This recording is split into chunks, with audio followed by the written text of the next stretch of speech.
नमस्कार, मैं हिमांशु मिश्रा और आप देख रहे हैं द इनसाइड स्टोरी।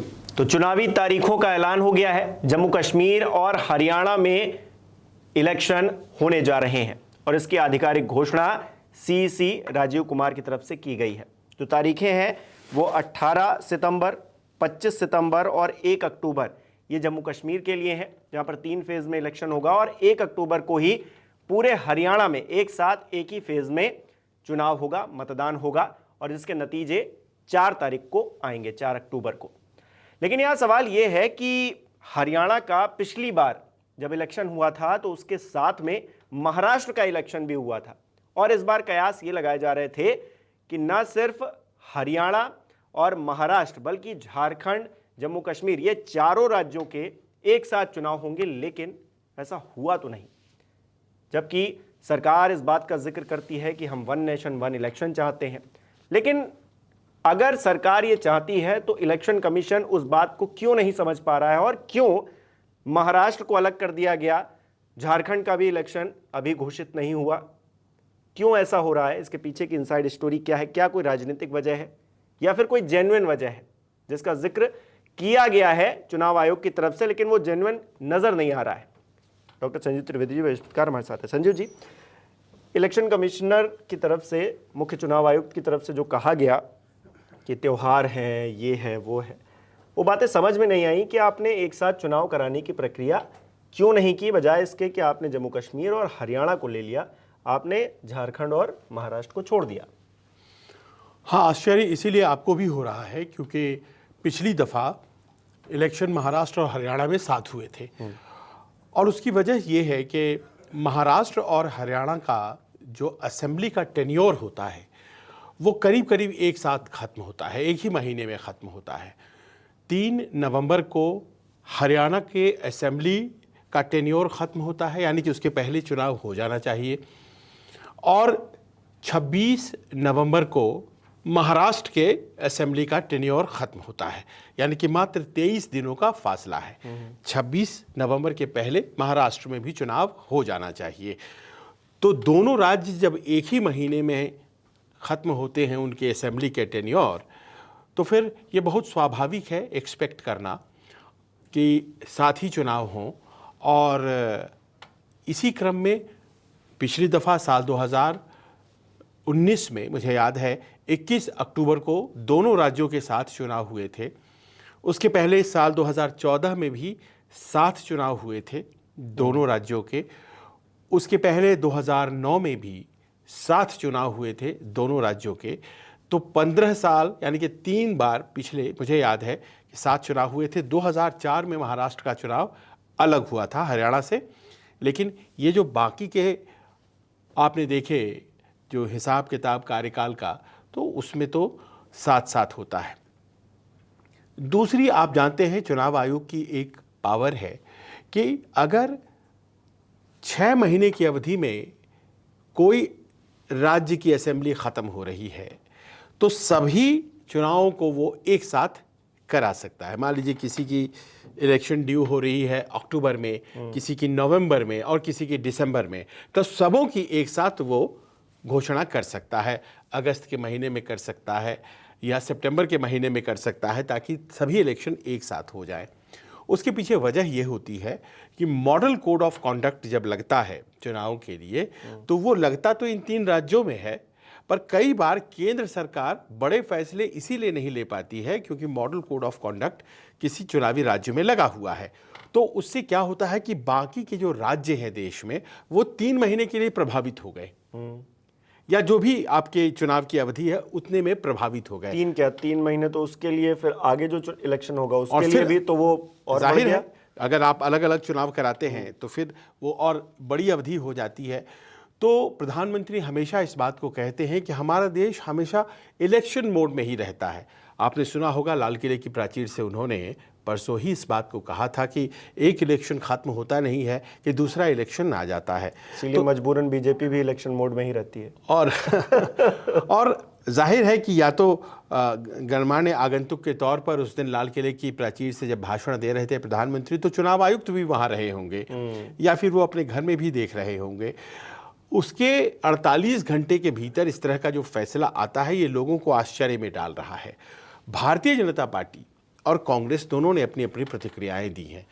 कांग्रेस ने कहा है कि वन नेशन वन इलेक्शन की बात हो रही थी, तो फिर ऐसा क्यों है कि ये अलग अलग इलेक्शन कर दिया गया, डीकपल कर दिया गया।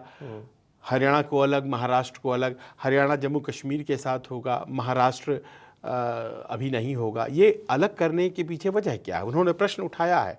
आश्चर्यजनक रूप से भारतीय जनता पार्टी ने अभी तक प्रश्न नहीं उठाया है, जबकि उनके सबसे बड़े नेता प्रधानमंत्री मोदी ने वन नेशन वन इलेक्शन की बात की थी। उन्होंने भले कि राजनीतिक तौर पर हो रहा है, लेकिन आपको क्या नजर आ रहा है जम्मू कश्मीर के साथ, क्योंकि बाध्यता थी, सुप्रीम कोर्ट ने कहा था कि आपको इस तारीख से पहले करवाना है, तो उनकी वो बाध्यता समझ में आती है। चलिए, उन्होंने करवाया, हरियाणा को साथ में ले लिया। चलिए, हम अगर मानते कि चलिए जम्मू कश्मीर में बाध्यता थी तो जम्मू कश्मीर का एक साथ हो जाता, बाकी जो राज्य थे उनके एक साथ हो जाते, तो समझ में आता। लेकिन हरियाणा को जम्मू कश्मीर के साथ लेने की क्या वजह नजर आती है? देखिए, हरियाणा और जम्मू कश्मीर के जो चुनाव हैं साथ साथ हो रहे हों, बहुत दिनों से ऐसा मैंने पहली बार इसलिए देखा क्योंकि आप जानते हैं 10 सालों से तो चुनाव ही नहीं हुए हैं जम्मू कश्मीर में। 10 साल बाद चुनाव हो रहे हैं वहाँ, और 2018 तक वहाँ पर जो सरकार थी वो सरकार थी। उसके बाद से तो आप जानते हैं कि वहाँ पर सरकार है नहीं। 2019 में धारा 370 भी ख़त्म हो गया, तो उसके बाद से आप देख रहे हैं कि वो यूनियन टेरिटरी है। तो चुनाव हुए वहाँ एक दशक बीत गया, तो वहाँ के चुनाव के बारे में बहुत कम लोगों को बहुत कम आइडिया है। लेकिन हरियाणा के जो चुनाव है उस बारे में खूब आइडिया है, और हरियाणा में कौन से मुद्दे हैं, कौन से फैक्टर्स हैं, ये सब लोग जानते हैं। जो मैं कहने जा रहा हूँ वो शायद आपको लग सकता है कि ये कहीं ना कहीं कयास है, पर इस कयास में भी हकीकत है। देखिए, जम्मू कश्मीर में आतंकवाद ख़त्म हो जाएगा ये कह करके धारा 370 हम लोगों ने हटाया, लेकिन हकीकत आज की तारीख में भी आप देख लीजिए, कल ही मेजर को शहादत मिली है, और उसके पहले ये श्रृंखला लगातार पिछले 2, 4, 5 महीनों में हम लोगों ने देखी है। चुनाव खत्म हुए थे 4 जून को, नतीजे आए थे, और 5 जून को ही या 6 जून को ही रियासी में, जम्मू में हमला हुआ था। और इस बार जो पीर पंजल का वैली की तरफ का इलाका था, माउंटेन रेंज है पीर पंजल के एक तरफ वैली है, दूसरी तरफ जम्मू है, एक तरफ कश्मीर और दूसरी तरफ जम्मू है। तो अमूमन पीर पंजल के श्रीनगर साइड में, वैली साइड में, कश्मीर साइड में अमूमन आतंकी गतिविधियां होती थीं। इस तरफ यानी कि जम्मू में कम घटनाएं होती थीं। लेकिन आज की तारीख में आप देखेंगे कि उधमपुर में, कठुआ में, जम्मू के बॉर्डर्स पर, रियासी में, इन जगहों पर हमले हो रहे हैं। और वही लोग जब इस तरफ आ जाते हैं, सुरक्षा बल उनको खदेड़ते हैं, तो वो पार करके पहाड़ों को इस तरफ आ जाते हैं। तो यहाँ आप देख रहे हैं अनंतनाग में, कोकरनाग में इस तरह के हमले हो रहे हैं। तो आतंकवाद घट गया, कम गया, कुछ हिस्से तो अभी भी बहुत प्रभावित हैं, इसमें तो कहीं कोई दो मत नहीं है। तो 370 वाला एक्सपेरिमेंट आंशिक रूप से ही इसको सफल माना जा सकता है। हो सकता है आने वाले दिनों में बेहतर स्थिति हो जाए। लेकिन वहाँ पर जो शहादत होती है, वहाँ जो शहादत होती है उसका बड़ा असर होता है, ख़ास तौर पर हिंदी पट्टी के इलाकों में। और आए दिन देखिए, ये जो हरियाणा पंजाब का इलाका है, यहाँ से फ़ौज में जाने की, पश्चिमी उत्तर प्रदेश का जो इलाका है, फ़ौज में जाने की बड़ी एक उत्साह, एक जज्बा देखा जाता है।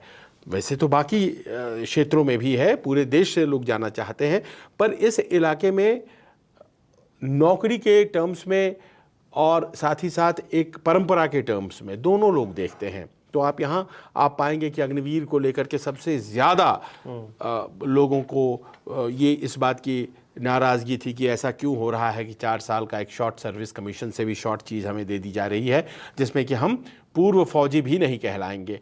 ये गुस्सा भी था इस इलाके में। और आप देखिए कि आए दिन जो उस तरफ से गोलियां चलाई जाती हैं आतंकियों के द्वारा, तो कोई ना कोई हमारा भाई हरियाणा का, पंजाब का शहीद होता है। न चाहते हुए भी इस बात को महसूस करना पड़ता है, कनेक्ट हो जाती हैं ये बातें कि एक जो जम्मू कश्मीर में जो घटनाएं घट रही हैं उसका एक सियासी असर भी हरियाणा और पंजाब के चुनाव पर पड़ता है, इस बात को मानिए और महसूस करिए। और एक फैक्टर जो है वो हमेशा ये काउंट करता है, राष्ट्रवाद, देश के प्रति प्रेम एक चुनावी मुद्दा अपने आप में बन जाता है चुनाव के वक्त में, तो उस तरह से वो जुड़ता है और कोई बात जुड़ने की होती नहीं है। पर बड़ी बात देखिए क्या है कि जम्मू कश्मीर में और हरियाणा में चुनाव कराने के पीछे अगर इलेक्शन कमीशन की जो भी मंशा रही हो, उनको ये लगता हो कि इलेक्शन कमीशन को जम्मू कश्मीर से डील करना है क्योंकि जम्मू कश्मीर एक स्पेशल केस है, तो इसीलिए उन्होंने महाराष्ट्र को इंक्लूड नहीं किया। पर आप इस बात को देखेंगे कि जम्मू कश्मीर में अपने आप में जो पॉलिटिकल कॉन्फ़िगरेशन है वहाँ पर, उसमें ऐसा लगता है कि भारतीय जनता पार्टी की जो स्थिति है वो बेहतर रहेगी। इसलिए क्योंकि जम्मू साइड में वो हमेशा जीतती है और इस बार जो सीटें हैं वो 83 से बढ़कर 90 हो गई हैं। 83 से बढ़कर 90 हो गई हैं और जो 7 सीटें बढ़ी हैं उसमें से 6 सीटें जम्मू की बढ़ गई हैं, परिसीमन हुआ। मात्र 1 सीट बढ़ी है कश्मीर की, 46 से 47, जबकि यहाँ पर सीटें हो गई हैं 37 से 43। तो जो 36 और 46 का डिफरेंस था पहले, श्रीनगर में मतलब वैली में, कश्मीर में 46 सीटें होती थी तो जम्मू में 36 सीटें होती थी, अब यहाँ हो गए 43 और यहाँ हो गई 47। मात्र 4 का फासला रह गया। वेटेज जम्मू रीजन का बढ़ गया और जम्मू में भारतीय जनता पार्टी बेहतर करती है और अगर वो इस बार भी बेहतर करती है और उसके सहयोगी, आप जानते हैं आज की तारीख में विपक्ष जो बीजेपी का है वो कहता है इनकी BCD टीम भी हो गई है वहाँ, तो अगर वहाँ कुछ सीटें वो लेकर के आ जाते हैं तो मिल करके जम्मू कश्मीर में भारतीय जनता पार्टी सरकार बना सकती है। इस बात की एक संभावना वहाँ जताई जा रही है कि वहाँ पर PDP और NC, नेशनल कॉन्फ्रेंस और कांग्रेस, ये तीनों इंडिया गठबंधन के दल तो हैं लेकिन साथ नहीं लड़ रहे। कौन कौन साथ लड़ेगा ये तय नहीं है। तो देश में भले ही इंडिया गठबंधन चला हो, जम्मू कश्मीर में तो चल नहीं रहा है, लेकिन भारतीय जनता पार्टी की जो तैयारी है उनकी तैयारी को देखिए आप किस तरह से। तो हो सकता है नतीजों में आपको एक राज्य जहां इनकी सरकार करीब करीब बनने वाली है, इस तरह की एक भाव जो है वो आपको जम्मू कश्मीर से आती हुई दिखाई पड़ती है। तो अगर मान लीजिए कि हरियाणा के चुनाव वो थोड़े डावाडोल हैं, आपने देखा कि कैसे 10 सीटों में से 5 सीट भारतीय जनता पार्टी हार गई, कांग्रेस जीत गई। वो हरियाणा जहां लगातार 2 बार से 10 की 10 सीटें इस तरह से निकल रही थी और अमूमन आप पिछले कई चुनाव चले जाइए, ज़्यादातर सीटें वहां से भारतीय जनता पार्टी जीतती है। इस बार एक गज़ब की बात हुई और कहते हैं कि 2-3 सीटें तो बड़ी मार्जिन से हारे हैं वहाँ पर और वो आंकड़ा और बढ़ सकता था। मात्र 1 सीट है जो मजबूती से जीती गई है, करनाल वाली, जिस पर मनोहर खट्टर लड़ रहे थे। बाकी जो गुड़गांव की सीट थी जहाँ राव इंजीत सिंह जीते हैं राज बब्बर के खिलाफ, तो वो कुछ हज़ार का फासला था और हज़ारों में लोकसभा में बहुत बड़ा अंतर माना नहीं जाता है। तो आज की तारीख में जो गुणा गणित है हरियाणा का, उसमें ऐसा लगता है कि वहाँ की 90 की सीटों पर जब चुनाव होंगे तो उसमें किसी की तरफ भी ऊंट करवट ले सकता है। तो ऐसे में अगर जम्मू कश्मीर में जीत होती है और हरियाणा में जीत हो जाती है तो 2-0 हो जाता है और अगर नहीं भी होती है तो 1-1 हो जाता है और इस 1-1 के साथ आप फिर महाराष्ट्र और झारखंड के चुनाव में मजबूती के साथ जा सकते हैं। भारतीय जनता पार्टी का ये गुणागणित हो सकता है।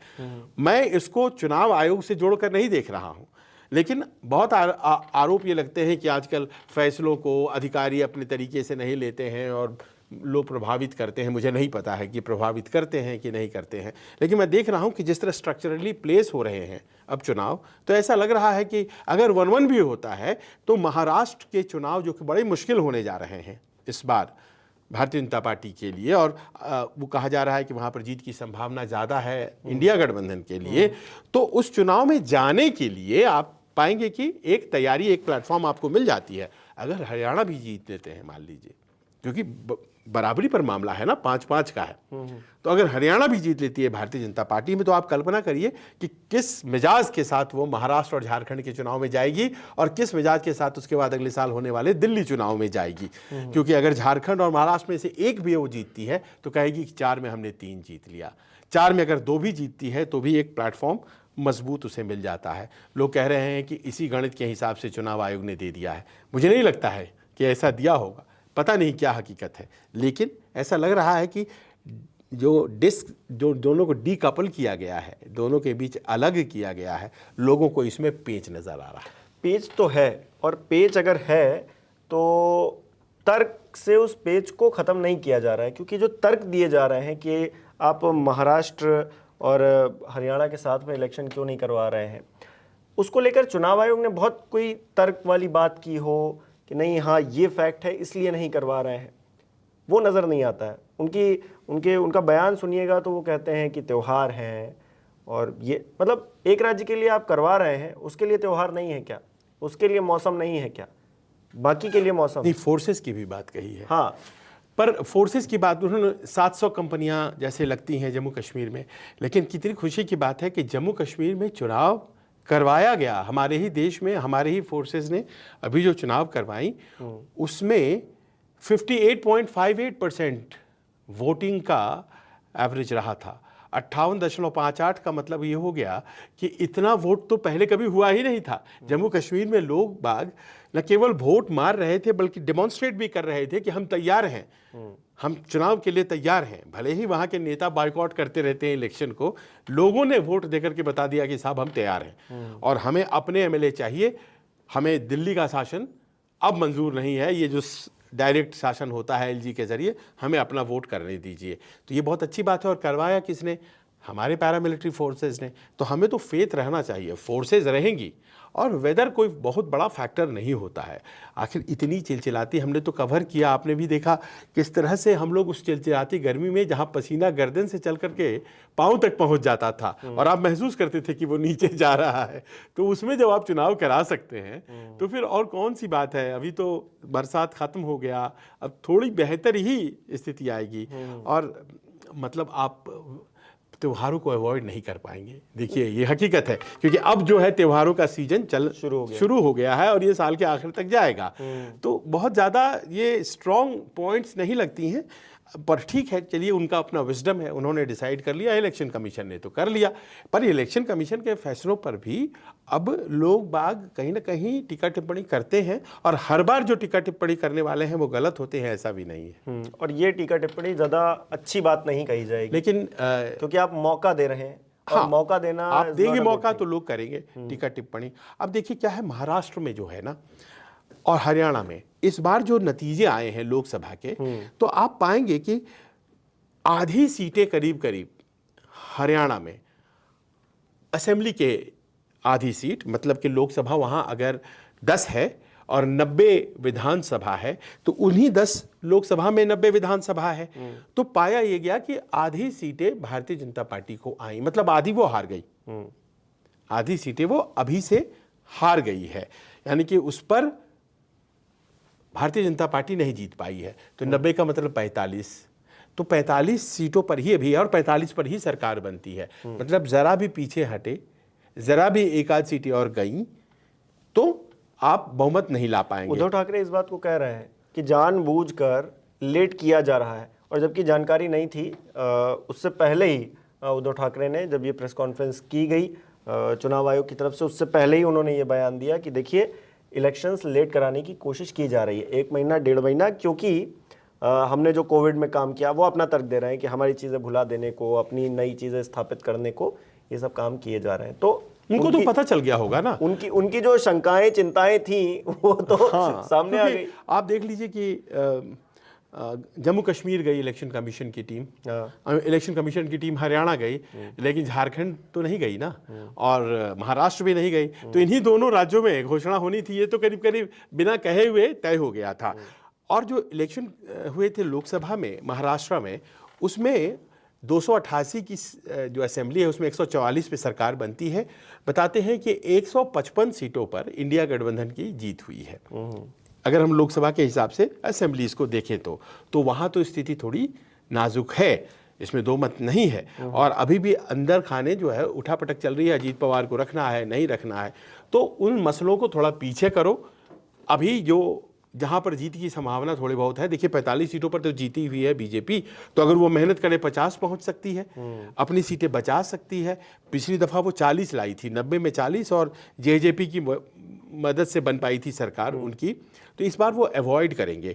इसीलिए दरअसल ये अपने आप में एक मौका आ गया है भारतीय जनता पार्टी के पास। अब इस मौके को किस तरह से लाया गया या अपने आप आ गया, इलेक्शन कमीशन ने खुद ब खुद दे दिया, लेकिन भारतीय जनता पार्टी के पास इस तरह के सेटअप में थोड़ा बेहतर इंतज़ाम हो जाता है। और कांग्रेस वाले ऑब्जेक्ट भी कर रहे हैं इस बात को कि आपने जिस तरह से प्लेसिंग किया है उसमें अगर नतीजे जो हैं वो बहुत ही बुरे आते हैं और दोनों जगहों पे हार जाते हैं, तभी जाके, जो कि संभावना प्रोबेबिलिटी में ज़रा कम होती है, लेकिन अगर मान लीजिए कि एक जगह भी जीतते हैं तो महाराष्ट्र और झारखंड के चुनाव के लिए तैयारी करने में और एक आत्मविश्वास के साथ उन चुनावों की तरफ बढ़ने में मदद तो मिलेगी ही। अब तो जो होना था वो हो चुका है, चुनाव आयोग ने घोषणा कर दी है इलेक्शंस की।